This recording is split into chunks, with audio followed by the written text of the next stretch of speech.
Au XVIIe siècle, des monarchies évoluent vers un pouvoir toujours plus fort des monarques. C'est l'absolutisme.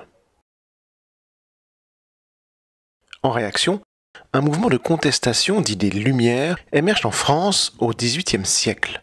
Les penseurs des Lumières imaginent un monde nouveau, remettant en question les fondements mêmes de la société d'alors.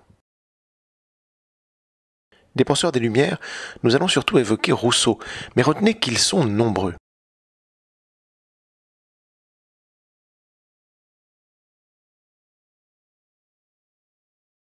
Le long règne de Louis XIV et l'absolutisme ont soulevé des critiques qui ont comme ligne directrice le principe d'égalité. Égalité devant la justice, présomption d'innocence, liberté d'expression, liberté de la presse, liberté académique, etc., etc.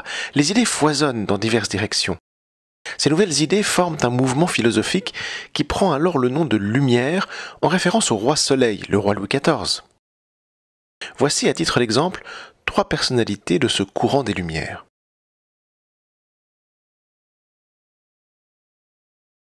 Charles-Louis de Secondat, baron de Montesquieu, pense que celui qui fait les lois ne devrait pas les appliquer ni juger de leur application.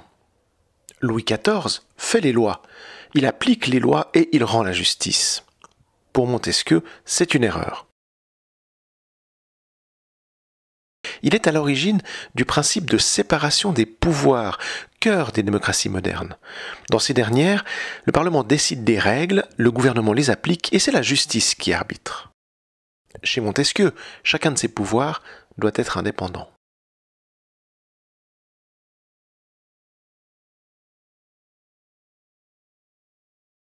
François-Marie Arouet, dit Voltaire, un autre philosophe des Lumières, n'est pas opposé à la monarchie mais pense qu'un contre-pouvoir doit exister. Voltaire prône un despotisme éclairé et admire l'Angleterre qui est une monarchie devenue constitutionnelle.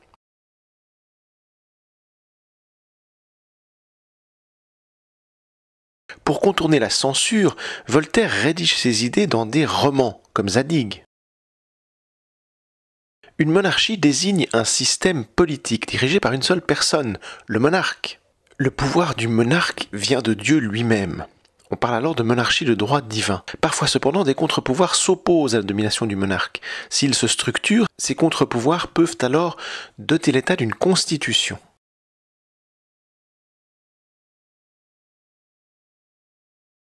La Constitution, c'est une loi fondamentale qui définit l'organisation d'un État.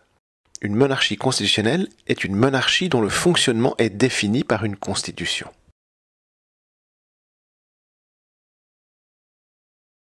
Jean-Jacques Rousseau s'oppose totalement à la monarchie, se touche à tout à imaginer un système de gouvernement tout à fait original, le contrat social. Rousseau, d'origine genevoise, émerge dans le paysage philosophique de la France du XVIIIe siècle en rédigeant en 1755 un discours sur l'origine des inégalités entre les hommes. Il y développe une pensée qui sera affinée dans son livre le plus célèbre, le contrat social. C'est Rousseau qui pose l'idée que tous les hommes naissent libres et égaux. Selon Rousseau, il a existé anciennement dans les sociétés humaines un état parfait, l'état de nature. L'homme naît libre et égal à son semblable par sa nature. Dans cet état de nature, l'homme se soucie de lui et des autres. Et Rousseau dit, le premier qui, ayant clos un terrain, s'avisa de dire « ceci est à moi » et trouva des gens assez simples pour leur croire, fut le vrai fondateur de la société civile. Cet homme est forcément riche. En conséquence, l'organisation de la société civile s'appuie sur des inégalités.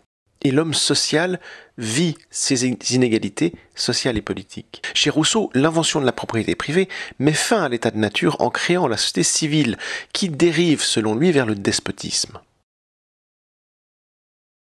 Selon Rousseau toujours, la meilleure forme de gouvernement serait de décider collectivement.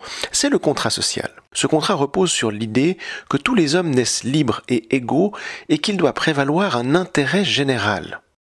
La pensée de Rousseau se base sur cet intérêt général, la liberté et l'égalité. Il prend exemple sur sa République, d'origine Genève.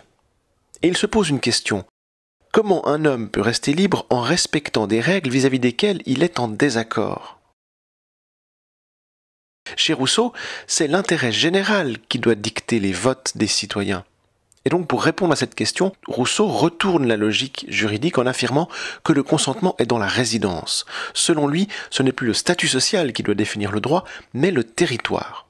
Lors d'un vote, un homme social aliène ses droits à l'intérêt général. Ses intérêts réclament de voter oui, mais peut-être qu'il va voter non parce que, à son avis, l'intérêt général est là.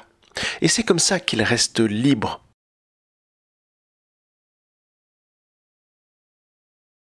Selon Rousseau, en aliénant ses votes à l'intérêt général, l'homme reste libre car son vote n'exprime pas sa préférence, mais ce que serait selon lui l'intérêt général. S'il se trompe, c'est simplement qu'il s'est trompé dans son estimation. Beaucoup d'idées fausses circulent concernant Rousseau. Voici un petit « est » ou « n'est pas ». D'abord, Rousseau n'est pas précurseur de l'écologie. Il doute de l'existence de l'état de nature qui est théorique. Rousseau s'est inspiré de sa patrie d'origine, mais Genève a condamné ses écrits pour plaire au roi de France. En réaction, Rousseau a renoncé à ses nationalités genevoises. À Genève, sa maison n'existe plus. Quant à sa statue, elle a fait tellement polémique au XIXe siècle qu'elle a été mise sur une île en dehors de la ville. Enfin, Rousseau n'est pas précurseur de Marx. Il ne condamne pas la propriété privée, mais y voit un élément modificateur des sociétés humaines. Par contre, son idéal d'égalité est salué par Engels.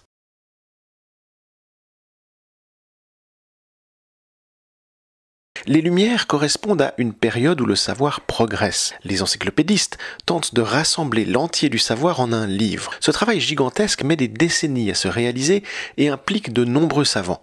Ce projet se heurte aux réticences des autorités qui veulent contrôler l'information. Que d'écueils! En 1759, le pape condamne l'ouvrage menaçant d'excommunication les catholiques qui le posséderaient. La contestation des Lumières aboutit à une révolution fatale à la monarchie française. Commencée en 1789, cette révolution dure 10 ans, mais dès les premiers mois, des principes issus des penseurs des Lumières sont adoptés.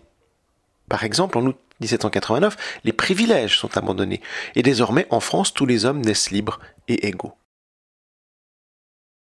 Et aujourd'hui, la Déclaration des droits de l'homme, adoptée à la Révolution française, est reprise et adaptée lors de la création des Nations Unies en 1946. Si les principes d'égalité issus des Lumières semblent s'être imposés dans le monde, il n'en est rien. De nombreuses populations ne les vivent toujours pas dans leur quotidien. Et parfois, ces principes sont même contestés là où ils ont été adoptés. Mais ça, c'est une toute autre histoire.